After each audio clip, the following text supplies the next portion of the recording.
pequeno, né? Graça e paz, meus irmãos. Peço que vocês abram a Bíblia em Efésios capítulo 5, o verso 18 ao 21.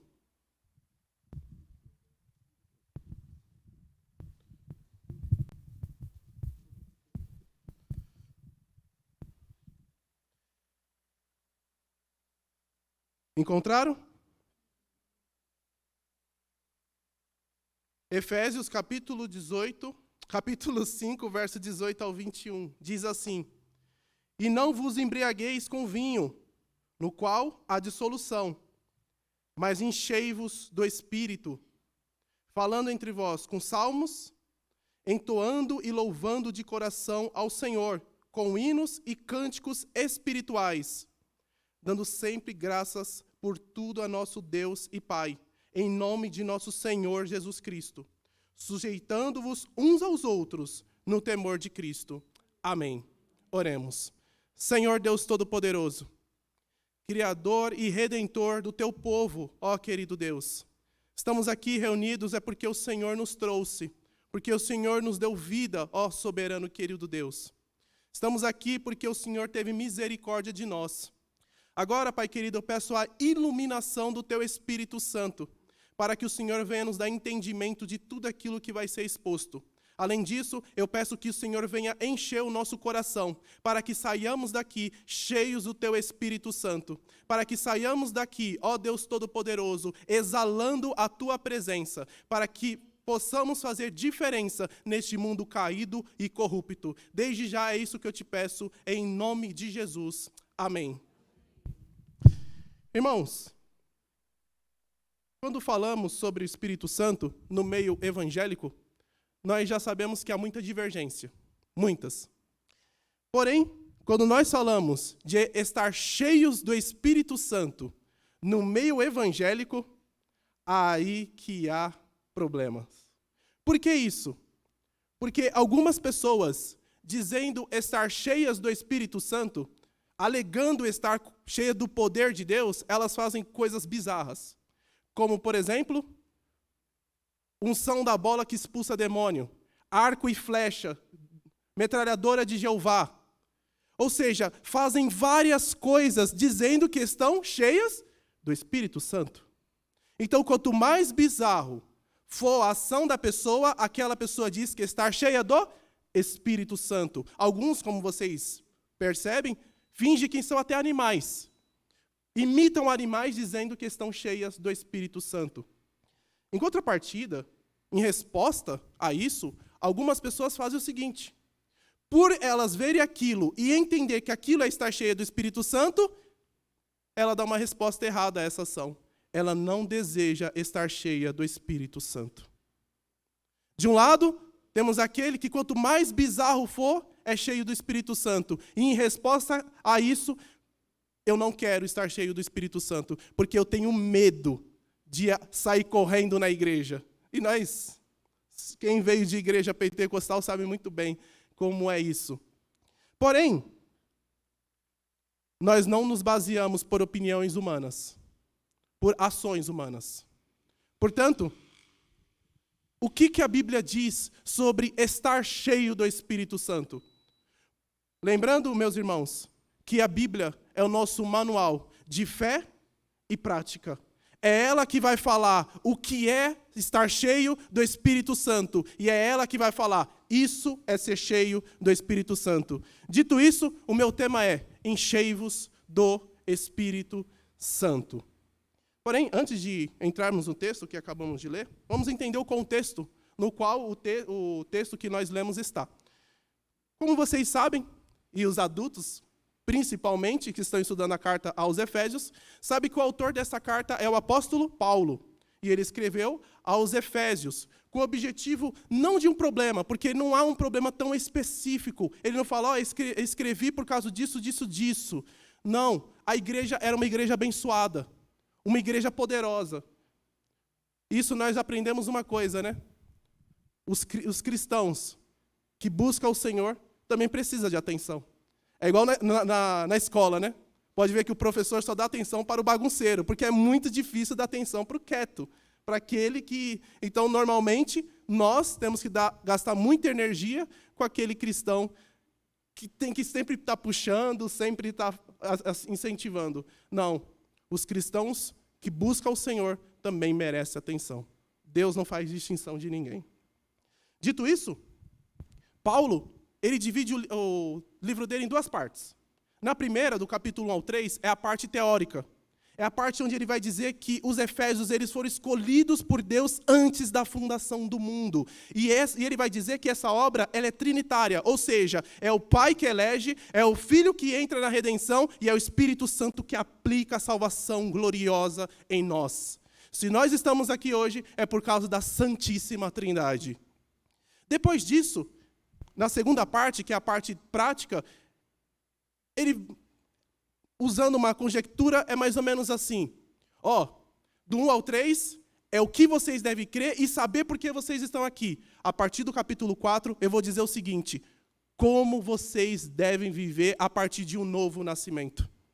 Porque uma coisa eu digo, enquanto ímpio, você vivia dessa forma, mas enquanto crente, você vive totalmente diferente. E o contexto, o próprio Daniel leu, capítulo 4, 5 e 6, ele vai começar a falar algumas coisas. Vai começar a dar exortações de como não viver e de como viver. Por exemplo, antigamente você mentia. Não minta mais. Não minta aos seus irmãos.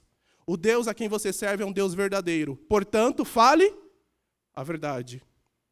Outra coisa, não se ire, mas viva uma vida em paz, longânima, boa. E é dentro desse contexto que está o nosso texto. Não viva dessa forma, mas viva dessa. Dito isso, meus irmãos, vamos para o texto. Primeira coisa que ele diz aí, Efésios capítulo 18, capítulo 5, verso 18. Diz o seguinte: e não vos embriagueis com vinho, no qual há dissolução. Uma das mais notáveis falta de bom senso é a embriaguez. É a embriaguez. Há ocasiões em que a exultação do coração e da mente é inteiramente legítima. A Escritura faz menção de gritos de alegria, plenitude de alegria, boas novas e grande alegria, alegria indizível e cheia de glória. Irmãos, se alegrar não é pecado. Não é pecado você se alegrar, você está feliz. Porém, o meio pelo qual você tenta buscar essa alegria é pecado. Muitos procuram alegria, plenitude, satisfação no vinho, na embriaguez, na bebida. Todos nós aqui, quem tem um contexto de faculdade ou de serviço, sabe quando chega sexta-feira, você vê o ímpio com um sorriso daqui até aqui, parece o Coringa, né? Daqui até aqui. Por quê? Porque ele quer se satisfazer na bebida, porque é o momento da redenção dele. Eu passei pelo meu purgatório, que é o serviço, né? Porque para o ímpio o serviço é um problema. Para nós não, para nós é bênção. Para nós o serviço é bênção. Para o ímpio é uma maldição. Então quando chega o final de semana, é o momento da redenção dele. E ele encontra felicidade e alegria onde? No vinho, na embriaguez. Entretanto, a alegria é errônea quando a forma de produzir é também errônea. Portanto, é impróprio buscar excitamento no uso excessivo de vinho. Algo que eu tenho que dizer aqui, a Bíblia ela não proíbe o uso do vinho, em nenhum momento. Em nenhum momento. A Igreja Presbiteriana do Brasil é bem clara em relação a isso. Claro que igrejas pentecostais ela já proíbe de forma totalmente clara. Totalmente. Porém, biblicamente falando, eu não posso fazer isso, porque eu estaria mentindo. Então, o uso do vinho é aceito, porém a embriaguez não. A embriaguez não. Você se embriagar buscando alegria e satisfação em outra coisa que não seja Deus, você está pecando. Podemos ver isso quando Paulo ele vai falar com Timóteo algumas coisas em relação aos presbíteros e aos diáconos. Ele fala assim, em alguma das orientações, que o presbítero ou diácono não seja dado ao vinho. Imagine, uma pessoa que deseja, né, que almeja tanto o diaconato quanto o presbiterato, vive no bar. Não faz sentido, gente. Não faz sentido. Então, o uso não tem problema, mas a embriaguez tem. A embriaguez tem. A intoxicação não é remédio eficaz para os cuidados e preocupações da vida.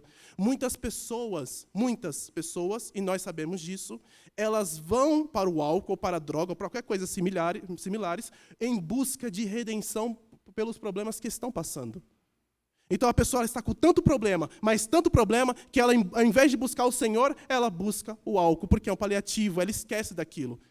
Por exemplo, amanhã eu vou trabalhar. Muito provavelmente, a maioria das coisas que aconteceu no final de semana, os meus amigos não vão lembrar. E aí, como foi o final de semana? Nem lembro. Não é assim? Nem lembro como foi. Não sei como foi. Por quê? Porque ele busca redenção no vinho. Além disso, meus irmãos, é o miserável substituto do diabo para a alegria indizível e cheia de glória que Deus fornece. Satanás está sempre substituindo o bem pelo mal. Não tem sido ele chamado o imitador de Deus? Se Deus é a fonte de alegria, a fonte principal de toda a alegria, Satanás sempre inventa um meio para poder substituir aquilo que Deus faz. E muitas vezes é o vinho. Porém, meus irmãos, embriagar-se com vinho é associado com a vida desregrada, uma conduta dissoluta e negligente. Quanto mais você está embriagado, mais descontrolado você é. Mais descontrolado você é de todas as suas ações, de todas elas. Nós sabemos disso. Esses dias, estava voltando da igreja, tinha uma nota no chão, uma moeda, não sei o que era. Um bêbado estava tentando pegar, mas ele não conseguia nem abaixar. Por quê? Ele não tinha controle da sua capacidade. Não tinha controle das suas ações. Então, quanto mais cheio de vinho você é, mais descontrolado você é e é a sua vida. Mais descontrolado você fica. Dito isso, vamos para a segunda parte. Mas, enchei-vos do Espírito. Efésios, vocês não vão viver embriagados. Não vão viver embriagados com vinho. Porém, vocês vão viver cheios do Espírito Santo. É assim que vocês devem viver. Não vivam dessa forma, mas vivam dessa aqui. Entretanto, meus irmãos, antes de nós entendermos o que significa estar cheio do Espírito Santo, eu preciso falar algumas coisas com vocês para poder chegarmos a essa conclusão. Em primeiro lugar, para nós entendermos o que é ser cheio do Espírito Santo, a gente precisa saber quem é o Espírito Santo. Primeira coisa. Porque se eu não entender que é o Espírito Santo, eu vou interpretar muito errado aquilo que é estar cheio do Espírito Santo. Por exemplo, algumas pessoas, ou a maioria das pessoas, acreditam que o Espírito Santo é uma força, uma energia. Algo como se fosse um raio, algum poder. Algo impessoal, ou seja, na cabeça de algumas pessoas, o Espírito Santo não é uma pessoa, mas sim uma energia. Por exemplo, a seita Testemunho de Jeová acredita que o Espírito Santo não é uma pessoa, um ser divino, mas entende que é uma força, a força de Deus. E aí, a partir disso, você começa a entender porque algumas pessoas entendem que estar cheia do Espírito Santo é viver no poder. A ideia de derrubar pessoas com terno. A unção do riso, que derruba pessoas, expulsa demônios. Não, irmãos. O Espírito Santo, segundo as Escrituras, segundo a revelação de Deus, é a terceira pessoa da Trindade. E aqui, um parênteses. Quando eu falo que ele é a terceira pessoa da Trindade, eu não estou falando que ele é inferior ao Pai e ao Filho, de forma alguma. Em essência, os três são iguais. Os três são eternos, todo-poderosos, são onipresentes e oniscientes. Os três. Mas em função, sim, o Espírito Santo é a terceira pessoa da Trindade. Porque nós vemos que o Pai envia o Espírito e o Filho envia o Espírito. Então, no sentido de trabalho, sim, ele é a terceira pessoa. Mas em sentido de natureza, ele é igual ao Pai e ao Filho. Esse é o primeiro ponto que eu quero tirar com vocês. O segundo é o contraste.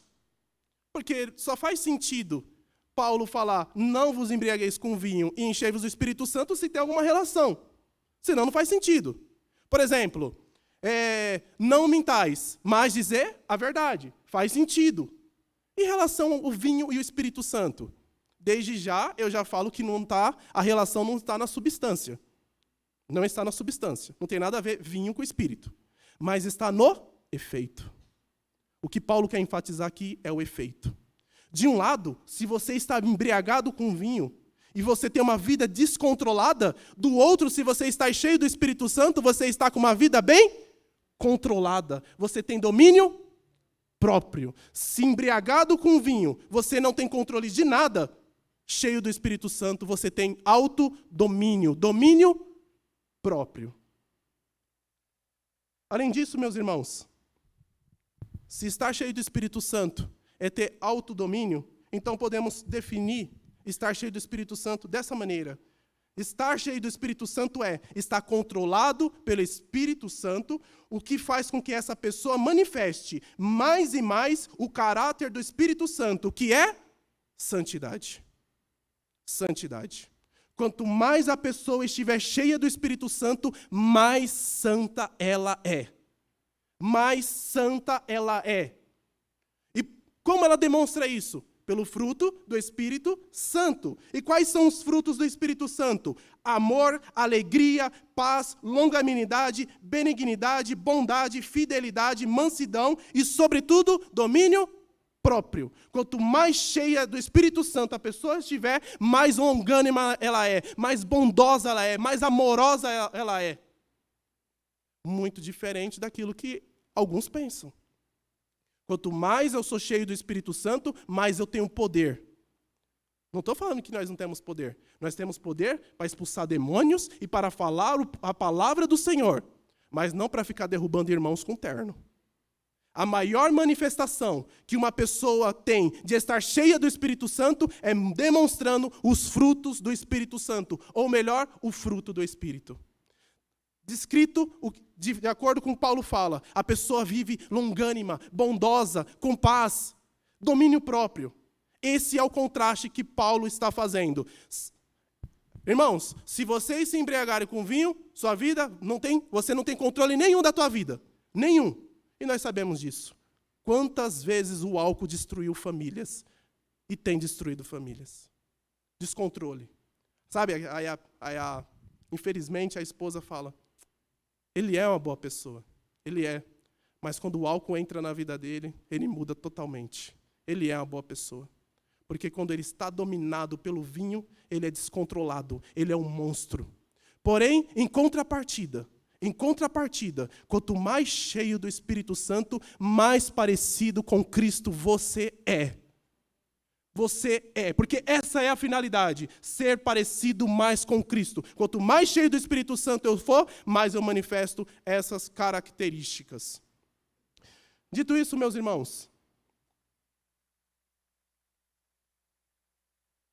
nós poderíamos muito bem perguntar para o apóstolo Paulo, tá bom, Paulo, entendi que eu não devo viver embriagado com vinho, e também eu entendi que eu tenho que viver cheio do Espírito Santo. Mas aí, como é que eu posso obedecer a essa ordem? Porque vocês perceberam uma coisa, né? No verso 18. Mas enchei-vos do Espírito. É um pedido? Está escrito assim, vou falar para vocês, irmãos. Eu tenho um bom conselho, viu? Fala aí, Paulo, qual é o bom conselho que você tem? Quando possível, quando você tiver um tempinho, depois que você terminar toda a sua série, já terminou? Ah, Paulo, não terminei. Quando você terminar a sua série, quando você terminar de ler aquele seu livro favorito, se você tiver oportunidade, busque ser cheio do Espírito Santo. Não é isso que está escrito. Enchei-vos do Espírito Santo. É uma ordem, é um comando que exige resposta. E como eu respondo a isso? Observação. Lembrando de uma coisa, estar cheio do Espírito Santo depende 100% de quem? De Deus. É Ele que nos enche. Ponto final. O Deus que nos enche do seu Espírito. Porém, Deus deixou meios pelos quais nós podemos buscar estar cheios do Espírito Santo. Ele deixou meios. Normalmente nós chamamos isso de meios de graça. Normalmente eu falo, de quarta-feira com o pessoal e também na escola dominical. Meios de graça são meios pelos quais Deus transmite a sua graça. Por exemplo, eu tenho meu quintal na parte de frente. Na parte de frente eu tenho um vão, eu tenho uma lacuna, e aqui eu tenho uma torneira. Só que eu preciso regar. Eu preciso do quê, gente? De uma mangueira. Porque é ela que vai levar a água para lá. É um meio. A mangueira é um meio. E os meios de graça é a mesma coisa. Os meios de graça, Deus é a fonte de toda a graça. Só que Ele usa meios ordinários, comuns, né? Como eu posso dizer, instrumentos espirituais para transmitir essa graça. Por exemplo, você está aqui agora ouvindo essa palavra e os louvores são entoados, é o meio de graça. Você não fica edificado quando você está ouvindo e cantando, louvando ao Senhor? Você não fica edificado quando você está com uma devocional com o Senhor? Deus, por meio dessas ferramentas, por meio dessas coisas, Ele nos edifica e nos enche do teu Espírito Santo, ou no caso, do seu Espírito Santo. Dito isso, vejamos agora 4 formas, ou 4 meios, pelos quais nós podemos ser cheios do Espírito Santo. Em primeiro lugar, está aí no verso 19, que diz o seguinte: falando entre vós com salmos. Qual é a ideia aqui? Falando entre vós com salmos. Em primeira instância, na mente dos primeiros leitores, realmente era salmos mesmo, o nosso, que nós temos. Sabe o saltério? 150 livros, né? 150 capítulos. Então, realmente, estava falando sobre isso. Porém, vamos ampliar isso aqui. A ideia é o seguinte: falando entre vós com salmos, ou seja, falando sobre a palavra do Senhor. Porque é falando sobre a palavra do Senhor é que nos edificamos. Muitas vezes, meus irmãos, quando nós estamos reunidos, a última coisa que nós falamos, ou sobre a qual nós falamos, é sobre o Senhor ou sobre a sua palavra. Por exemplo, nós vamos sair daqui, vamos conversar lá fora. Quem gosta de conversar? Quem gosta de conversar. Porém, o assunto é qual? Você viu o jogo? Você viu aquele pênalti? E aí, como foi a sua faculdade? Você viu aquela série? Sempre o assunto são coisas, não que seja importante, gente, é muito legal conversar sobre essas coisas, mas nunca nós falamos sobre coisas que edificam. É muito difícil quando o povo de Deus, infelizmente, eu falo isso com peso no coração. Eu li em 2015, eu ganhei de presente da minha noiva Pamela, uma Bíblia, um devocional, tem um devocional para cada dia. E um deles eu achei bem interessante, quando o cristão se cala. Nessa história, tinha 2 cristãos e eles estavam assistindo a um jogo de futebol americano. Provavelmente, certamente, né, não é aqui, provavelmente nos Estados Unidos. E eles estavam conversando do jogo, e passava o jogo, e eles conversando, você viu ali, você viu aquele juiz, você viu aquele lance? Aí, acabou o jogo, um deles perguntou: e aí, como vai sua fé? Está bem? Aquelas perguntas, está bem na igreja, está indo para a igreja? Aí ele olhou para esse irmão, ficou pensando, parou um pouco, pegou as coisas e falou, bem, e foi embora.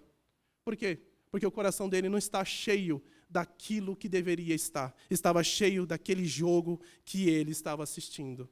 Quando o cristão se cala, a ideia é, nós só nos alimentamos e nós só conversamos sobre coisas inúteis. Mas aquilo que é eterno, que é verdade, que é fundamental, nós não conversamos. E quando nós estamos conversando sobre coisas edificantes, Deus está nos enchendo do seu Espírito Santo, está nos edificando. Quantas vezes, irmãos, em conversas, todo mundo aqui provavelmente já conversou sobre o Senhor, é normal. A frequência é pouca, mas é normal. A gente começa, aí está falando, quando você vai ver, fala, meu Deus, a hora. Muitos, os nossos oponentes, né, meu e do Daniel aqui, quando nós começamos a falar sobre Deus, a hora passa, a hora voa, e você fica, nossa, como Deus é maravilhoso, e aquilo vai te edificando, aquilo vai te enchendo, aquilo vai te alegrando, e quando você vai ver, você está forte, você está firme e preparado para enfrentar o mundo lá fora. Quando nós falamos sobre o Senhor, aí Ele se manifesta, porque nós estamos sendo edificados. Segunda coisa, entoando e louvando de coração ao Senhor com hinos e cânticos espirituais. Primeira coisa que nós podemos fazer, um dos meios para ser cheio do Espírito Santo é falar sobre o Senhor. Em segundo lugar, cantar ao Senhor. Cantar. Quando nós entoamos louvores de adoração a Deus, quanto menos nós esperamos, já estamos com lágrimas nos olhos. Já estamos cheios do Espírito Santo. Já estamos felizes e alegres. Por quê? Porque nossa cantar. Aqui está escrito o quê? Entoando e louvando de coração. Da boca para fora? Não, do íntimo.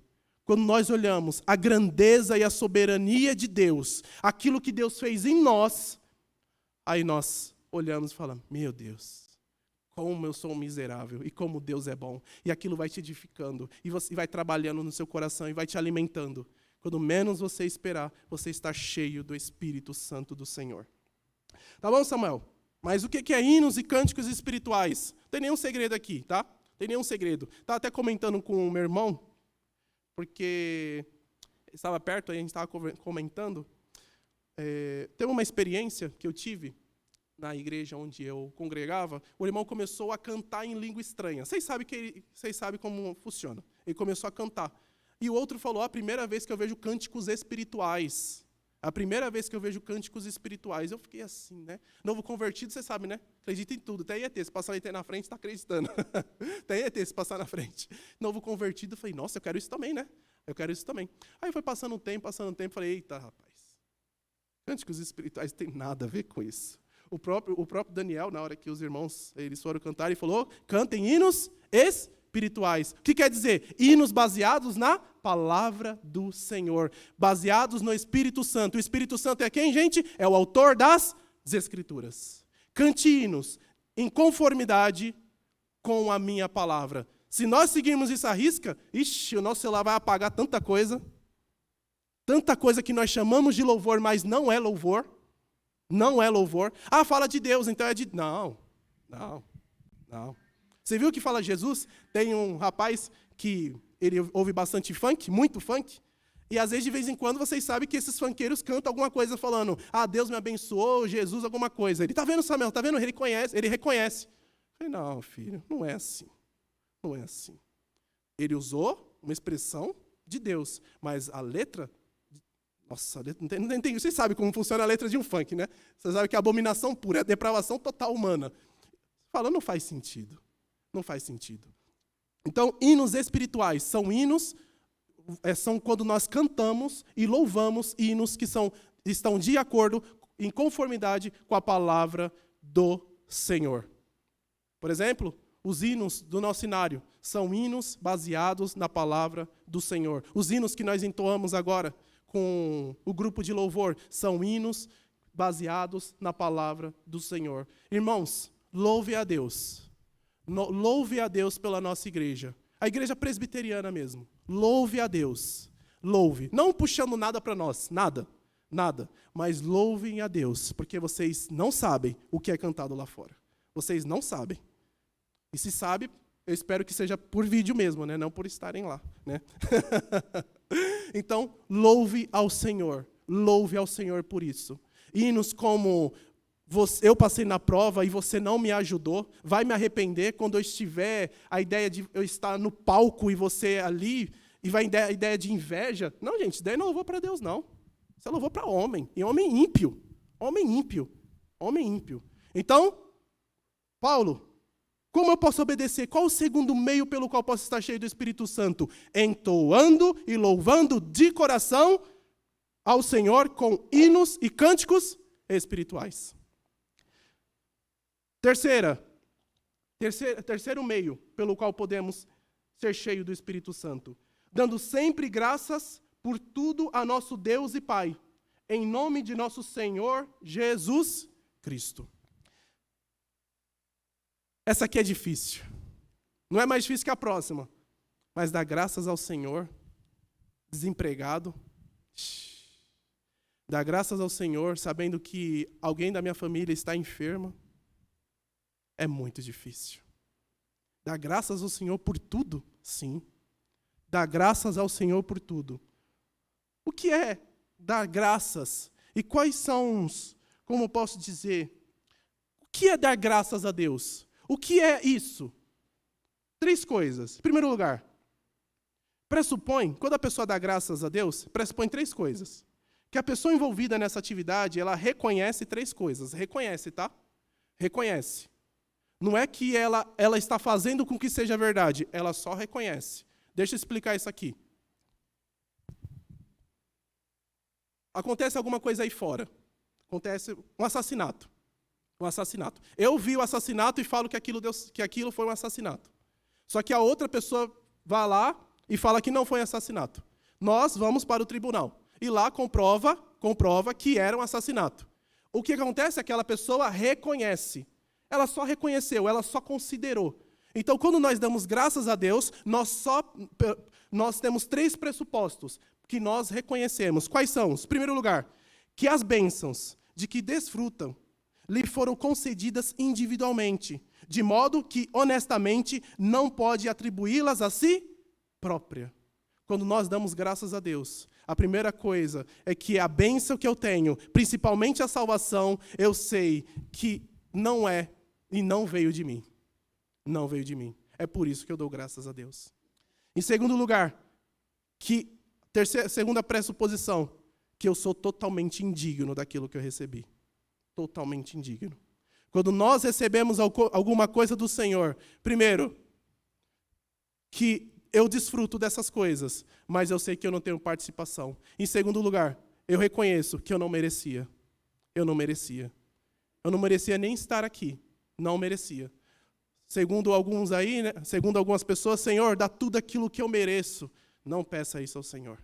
Nunca peça isso. Senhor, dá aquilo que eu mereço mesmo. Não peça isso. Porque você vai receber o inferno. Porque é o que você merece. Mas em Cristo Jesus, pelo mérito de Jesus Cristo, pelo mérito de Jesus, nós somos cordeiros juntamente com Ele. E isso é graça. Terceiro, que essas bênçãos são grandes e variadas. Eu reconheço, quando eu dou ações de graça ao Senhor, eu reconheço que aquilo que Ele me deu é muito grande. É muito grande porque eu não merecia. E ele diz o seguinte: dar graças de vez em quando ou sempre. Toda vez eu tenho que agradecer ao Senhor, seja ao levantar ou seja ao deitar. Eu sempre tenho que ter um espírito de gratidão, sempre reconhecendo aquilo que Deus fez por mim. Por fim, gente, último ponto, sujeitando-vos uns aos outros no temor de Cristo. Isso aqui é o mais difícil. Sujeitar ao outro. Nossa, irmão, Paulo estava indo bem, mas nesse quarto ponto aqui, eu acho que ele não foi muito feliz, não. Acho que nessa hora ele não estava cheio do Espírito Santo, não. Sujeitar uns aos outros. Irmão, sujeitar, ou uma sujeição mútua, né? Sujeitai-vos uns aos outros, é reconhecer que Deus nos colocou em funções diferentes. Que nós devemos respeitar isso. E respeitar aquela liderança que talvez ela tenha que exercer. Por exemplo, se vocês observarem aqui, nós estudaremos isso com os adultos, no verso 21 ele diz: sujeitai-vos uns aos outros no temor de Cristo. A partir daí, ele vai usar 3 áreas da nossa vida para que nós nos sujeitemos e dará exemplos. Por exemplo, no 22 ele vai falar que a mulher, do 22 ao 33, ele vai falar da sujeição da mulher e do marido. Capítulo 6, verso 1 ao 4, dos pais para com os filhos e dos filhos para com os pais. E no verso 5 até o 9, do empregado e o seu patrão. Sujeitai-vos. Sujeitai-vos na família, no seu lar. Sujeitai-vos que você como filho e você como pai, eduque o seu filho no caminho do Senhor sem aborrecê-lo. Tá? Aborrecer aqui eu não estou falando que você não deva corrigir o seu filho. Você não é uma possibilidade, é um dever seu corrigir seu filho. Aquele que ama, corrige. Se você não corrige seu filho, desculpa, você não ama. Tá? Esse é um ponto. E por fim, você como funcionário, você deve trabalhar para o seu patrão como se fosse para o Senhor. E você, patrão, deve respeitar o teu funcionário, porque ele também é servo do Senhor. Ou você deve ter misericórdia dele. Então, sujeitar-vos, a ideia é que nós temos que reconhecer que Deus deu funções diferentes para cada tipo de pessoa. Então, diante disso, eu tenho que andar de acordo com esse reconhecimento e essa diferença que Deus colocou. Não diferença no sentido, como posso dizer, não quero usar essa palavra, não quero usar, no sentido de ser, no sentido ontológico de ser, no sentido de substância. Não tem diferença. Por exemplo, homem e mulher. Não tem diferença ontológica. Para Deus tem a mesma dignidade. Os dois são compostos por corpo, alma e espírito, né, intercambiável, diferente de Aristóteles, né, que falava que a mulher não tinha alma e era um ser inferior. Né? Ninguém cancela Aristóteles por isso. Né? Diferente dele que falava dessas coisas, porém Deus deu papéis diferentes para o homem e para a mulher. Ele que deu. E Deus, como ele deu papéis diferentes, a mulher tem que agir de acordo com aquilo que Deus falou que ela tem que fazer, na mesma ordem, o homem tem que agir de acordo com aquilo que Deus revelou com a mulher. Um sujeita ao outro. Aqui a ideia não é de ser superior a ninguém. Não é isso. A ideia é de sujeitar de acordo com aquilo que a pessoa tem que vem de Deus. Irmãos, para concluir, por tudo que foi dito, é nítido a importância de se estar cheio do Espírito Santo. Isso ninguém nega. Ah, Samuel, é importante você estar cheio do Espírito Santo? Com certeza. Porém, nós vivemos no Brasil. E o Brasil é considerado um país cristão. Né? Não é à toa que aqui é a farra, né? A farra. É uma farra. É considerado um país cristão. A pergunta é, se o Brasil ele é um país cristão, por que tem tanta imoralidade? Por que tem tanta corrupção? Por que cada vez mais não tem nem verdade mais? Porque há tantos divórcios, ainda mais, não sei se ainda está assim, mas segundo algumas estatísticas, os cristãos se divorciam mais do que quem não é cristão. Claro, também eles não casam, né? Você vai dizer esse argumento aí, né? Também eles não casam, moram juntos. Mas a ideia é o seguinte, o cristão daqui não é muito diferente do ímpio. Pode ser considerado um país cristão. Pode ser considerado um país cristão, cheio de cristãos. Mas não tem influência nenhuma. Por que, Samuel, você acha isso? Eu tenho várias ideias. Várias. Mas, na minha opinião, está baseado nisso. São cristãos. Não vou falar que não são verdadeiros. Não vou falar isso. Não, porque não são cristãos de verdade. Eu sei que dentro da igreja, gente, vocês têm que saber de uma coisa. Há salvos e não salvos. Ponto final. Dentro da igreja, eu vejo todos vocês tudo bonitinhos. Para mim, Samuel, todos vão para o céu. Todos. Porém, Deus sabe que nem todos aqui realmente são crentes. Nem todos aqui têm uma nova natureza. Deus sabe disso. E não é só isso. Dentro da igreja existe quem é salvo e quem não é salvo. Porém, a ideia aqui de não influenciar é que a maioria das pessoas, dessas pessoas que se dizem crentes, é porque elas não são cheias do Espírito Santo. Elas não são cheias do Espírito Santo. Quanto mais cheio do Espírito Santo, você que é jovem, que estuda, mais honesto você é na faculdade. A primeira oportunidade que você tem para colar, você cola. Como o Daniel falou na pregação passada, a ideia da tentação. Está aqui já está aqui. Só falta a oportunidade. E você abraça na primeira vez. Quanto mais cheio do Espírito Santo você é, mais verdadeiro você é, mais honesto você é, mais amoroso você é. E você vive em paz. E não é só isso, irmãos. Cheios do Espírito Santo, você estar cheio do Espírito Santo também influencia na sua vida, na sua casa. Respeitando a sua mulher. Não adianta fazer como muitos fazem. Vem aqui no púlpito, falam. Palavras até boas, muitas vezes. Aí o povo chora, se alegra, mas quando chega em casa, arrebenta a esposa e bate nela. Isso não é estar cheio do Espírito Santo. Isso não é estar cheio do Espírito Santo. Ou você, filho, que vem para cá, toca, canta, faz tudo, mas não respeita o seu pai e a sua mãe. Você não está cheio do Espírito Santo. Você está se enganando. Se enganando. E a Bíblia fala que aquele que engana é enganado. Ou seja, está se enganando. Dito isso, meus irmãos, eu termino com uma pergunta. Vocês têm buscado estar cheios do Espírito Santo? Porque isso aqui é uma ordem, não é um pedido. Oremos. Senhor Deus e meu Pai, Criador dos céus e também da terra, nós sabemos que estávamos mortos em delitos e pecados, mas o Senhor nos deu vida, estando nós nessa situação. E nós sabemos que o Senhor, Pai querido, nos deu o Espírito Santo, para que habitasse em nós, para que nós vivêssemos uma vida diferente. Porém, o Senhor também nos promete que o Senhor nos encherá, Senhor, do Espírito Santo, buscando-te, ó Deus Todo-Poderoso. Pai querido, ajude-nos a colocar em prática tudo aquilo que foi dito. Ajude-nos a usar esses meios, ó Pai querido, que Paulo descreve para encher do Espírito Santo, para que saiamos, Senhor, e sejamos cheios do Espírito Santo, para impactar a nossa nação e a nossa geração. Nós precisamos, ó Pai querido, de gente cheias do Teu Espírito Santo, para falar a verdade, para ter ousadia, assim como o Teu servo Pedro, Pai querido, que, de acordo, Senhor, com a Tua palavra, estava em aflição. A autoridade tinha dito que ele não deveria pregar a palavra, mas ele orou com os irmãos e o Senhor os encheu do Espírito Santo e ele foi pregar a tua palavra.